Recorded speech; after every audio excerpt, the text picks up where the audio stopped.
Year 2023 के CBSE class 10th boards exam में light reflection and refraction chapter से पूछे गए क्वेश्चन, एक और क्वेश्चन के साथ मैं आपके सामने हूं। Hello everyone, welcome to challenger classes. My name is Udit Gupta. हमारे चैनल को सब्सक्राइब करिए, वीडियोस को लाइक करिए। हम आपके लिए चैप्टर वाइज पीवाईक्यू को डिस्कस करते हैं, साथ ही साथ हम लोग पूरे पेपर का लाइव डिस्कशन भी करते हैं, जो कि पूरे 3 घंटे या 4 घंटे का होता है। 2 पार्ट्स में करते हैं, ठीक है। तो उसको भी आप देखिए और आपको एक आइडिया लगेगा कि बोर्ड्स क्वेश्चन किस तरह से प्रेजेंट कर रहा है और आपको किस तरीके से अप्रोच दिखानी है। वो सारा कुछ हम आपको सिखाते हैं। चलिए क्वेश्चन को स्टार्ट करते हैं। क्वेश्चन क्या बोल रहा है? Find the magnification of the image form by the spherical mirror from the following data. आपको डेटा दे रखा है, क्या क्या? आपको इमेज डिस्टेंस नहीं, सॉरी, ऑब्जेक्ट डिस्टेंस दे रखा है -20 सेंटीमीटर एंड फोकल लेंथ दे रखा है -15 सेंटीमीटर। देखो, अगर इस क्वेश्चन को 3 मार्क्स का बनाता ना, तो क्या और ऐड कर सकता था कि बताओ कि वो जो स्फेरिकल मिरर है वो कौन सा है, कॉन्वेक्स या कॉनकेव है। तो वो कैसे पता करते हैं, उस चीज को भी मैं आपको बता देता हूं। देखिए यहां पर फोकल लेंथ आपको क्या दिख रहा है? निगेटिव दिख रहा है। तो जो आपका कॉन्वेक्स, जो कनकेव मिरर होता है, कनकेव मिरर का फोकस लेफ्ट साइड लाई करता है। देखो कैसे पता करेंगे कि फोकस लेफ्ट है या राइट है?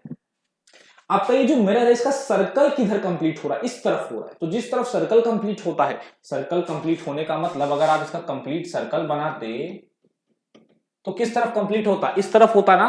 तो जिस तरफ सर्कल कंप्लीट होगा उस तरफ इसका फोकस होगा। आ रही बात समझ में? तो ये फोकस इस तरफ हो रहा है। वहीं अगर हम बात करें कन्वेक्स मिरर की, तो कन्वेक्स मिरर में क्या होता है?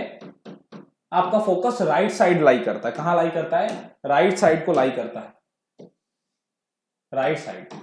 तो हमें पता है लेफ्ट साइड की जो भी डिस्टेंस होती है वो निगेटिव होती है, यानी यहां पर फोकल लेंथ लेफ्ट में है, यानी फोकल लेंथ की जो वैल्यू आएगी, फोकस लेफ्ट में, तो फोकल लेंथ निगेटिव होगा। फोकल लेंथ निगेटिव होगा। यहां इसका फोकस राइट में, तो जो फोकल लेंथ होगा वो पॉजिटिव होगा। वो क्या होगा? पॉजिटिव होगा। तब यहां पर ध्यान से समझिए, तो ये कौन सा मिरर हो गया? फोकल लेंथ निगेटिव है तो कनकेव मिरर हो गया। हालांकि पूछा नहीं है, पूछ भी सकता है, तो आपको पता होना चाहिए। आगे बढ़ते हैं। हमसे इंफॉर्मेशन दी और हमसे पूछ रहा है कि बताइए मैग्निफिकेशन क्या होगा। तो आपको मैग्निफिकेशन का फॉर्मूला याद होना चाहिए। मैग्निफिकेशन का जो फॉर्मूला होता है, मैग्निफिकेशन का जो फॉर्मूला होता है, 2 फॉर्मूले होते हैं मिरर के लिए। एक होता है image height upon object height, दूसरा फॉर्मूला होता है minus image distance upon object distance, minus of image distance upon object distance. तो हाइट का तो कोई जिक्र है ही नहीं यहां पर, तो इस फॉर्मूले के थ्रू तो हम नहीं जा सकते। और अगर इस फॉर्मूले के थ्रू मैग्निफिकेशन निकालना चाहते हैं तो उसके लिए हमें क्या पता होना चाहिए? इमेज डिस्टेंस पता होना चाहिए। तो इमेज डिस्टेंस तो नहीं है, तो पहले इमेज डिस्टेंस को निकालेंगे। हम लेंस फॉर्मूला, मिरर फॉर्मूला का यूज करेंगे। 1/f is equals to 1/v plus 1/u। f कितना है? -15 है। u कितना है? -20 है। ठीक है, तो क्या हो जाएगा? माइनस प्लस माइनस हो जाएगा ये। -1/20 जब लेफ्ट साइड जाएगा, तो क्योंकि इक्वल टू के दूसरे साइड जाने पर साइन बदल जाता है, तो निगेटिव साइन पॉजिटिव में कन्वर्ट हो जाएगा। और अगर आप एलसीएम लेते हो, तो एलसीएम लोगे तो यहां पर एलसीएम आएगा 60। एलसीएम 60 आएगा, तो यहां पर आएगा -4 + 3 इज इक्वल्स टू 1/v। तो कितना आ जाएगा ये आ जाएगा -1/60 इज इक्वल्स टू 1/v।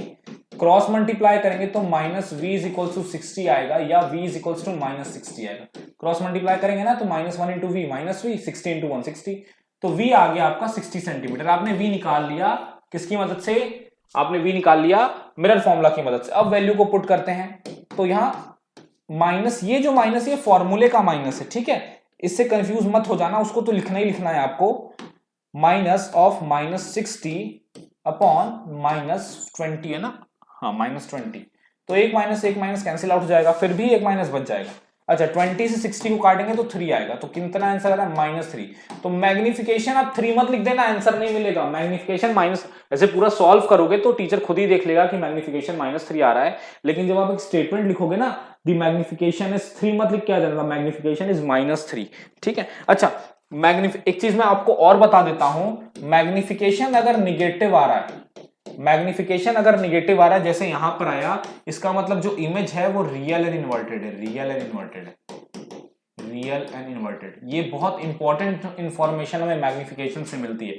और अगर मैग्निफिकेशन पॉजिटिव आ रहा है, तो यानी इमेज जो है वो वर्चुअल एंड इरेक्ट है। हो सकता है ये बात भी आपसे पूछ लेता इस क्वेश्चन में, 3 मार्क्स का बनता तो अगर मैग्निफिकेशन अगर आपका निगेटिव आ रहा है तो इमेज जो बनेगी वो रियल एंड इन्वर्टेड इमेज बनेगी, और अगर मैग्निफिकेशन पॉजिटिव आ रहा है तो आपकी जो इमेज बनेगी वो वर्चुअल एंड इरेक्ट बनेगी। चलिए इसके और पार्ट की तरफ चलते हैं। इसको लिख लीजिए पहले, शायद और पार्ट के लिए मुझे सब इरेज करना पड़े।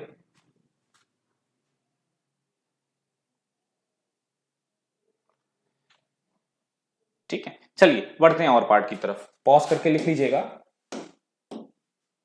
क्वेश्चन क्या है, ड्रॉ लेबल्ड रे diagram of the image formation by a concave mirror when the object is placed between centre of curvature and focus. जब ऑब्जेक्ट सेंटर ऑफ कर्वेचर और फोकस के बीच में होती है तो उसके लिए एक रे डायग्राम हमें बनाना है कनकेव मिरर के लिए। रे डायग्राम इंपॉर्टेंट, इसके पहले वाले जो वीडियो है उसमें भी मैंने कहा था रे डायग्राम की अच्छे से प्रैक्टिस करिए। हो ही नहीं सकता रे डायग्राम पर क्वेश्चन ना पूछे, कैसे भी करके पूछ ही लेता है वो किसी भी तरीके से। ये हमारा कनकेव मिरर है, ये हमारा सेंटर ऑफ कर्वेचर और फोकस हो गया। जब ऑब्जेक्ट इसके बीच में रखा होगा तो इमेज कहां बनेगी, रे डायग्राम बनाते हैं रे डायग्राम। कलर दूसरा यूज करते हैं। तो एक रे आप प्रिंसिपल एक्सिस के पैरेलल निकालो तो ये कहां से जाएगी, फोकस से जाएगी। कहां से जाएगी, फोकस से जाएगी। और एक रे आप पोल से निकालिए तो ये रे कहां जाएगी, सेम एंगल बनाते हुए जाएगी।